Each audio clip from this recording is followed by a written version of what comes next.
देशातील गॅस तुटवड्याच्या निषेधार्थ आज कोल्हापुरात काँग्रेसच्या वतीनं अनोखं आंदोलन केलं जात आहे। काँग्रेसच्या वतीनं कोल्हापूर जिल्हाधिकारी कार्यालयाबाहेर आपण बघतोय चूल मांडण्यात आलेली आहे आणि त्या ठिकाणी काँग्रेसच्या महिला पदाधिकारी ज्या आहेत त्या चुलीवर भाकरी करत असतानाची दृश्य आहेत ते बघायला मिळत आहेत। केंद्र आणि राज्य सरकारच्या विरोधात जोरदार घोषणाबाजी या सगळ्या पदाधिकाऱ्यांकडून केली जात असल्याचं आपल्याला बघायला मिळतं। आपल्याला माहिती आहे काही दिवसापूर्वी नरेंद्र मोदी यांचं एक वक्तव्य किंवा व्हिडिओ त्या पद्धतीचा व्हायरल झाला होता, ज्यामध्ये गटारीमधून गॅस काढण्याबाबतचं वक्तव्य त्यांनी केलेलं होतं आणि त्याचा देखील अनोख्या पद्धतीने निषेध या ठिकाणी केला जात असल्याचं आपल्याला बघायला मिळतंय। गटारीमधून गॅस काढण्याचा प्रयत्न आहे तो या ठिकाणी देखील केला जात असल्याचं आपल्याला बघायला मिळतंय आणि त्यामुळे एकूणच गॅस तुटवड्याच्या या सगळ्या प्रश्नावरून काँग्रेस राज्यभरामध्ये आक्रमक झाल्याची आपल्याला बघायला मिळतात आणि तशाच पद्धतीने आज कोल्हापुरात देखील काँग्रेस कमिटीच्या वतीने किंवा कोल्हापूर जिल्हा काँग्रेसच्या वतीने देखील हे आंदोलन कोल्हापूर जिल्हाधिकारी कार्यालयाबाहेर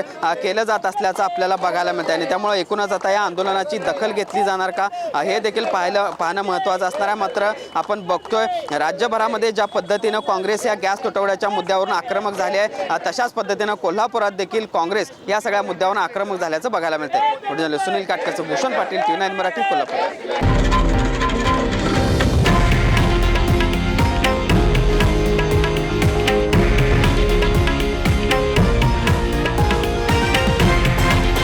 हे आहे देशातील नंबर 1 न्यूज नेटवर्क आणि आपण पाहत आहात TV9 मराठी, एकमेव।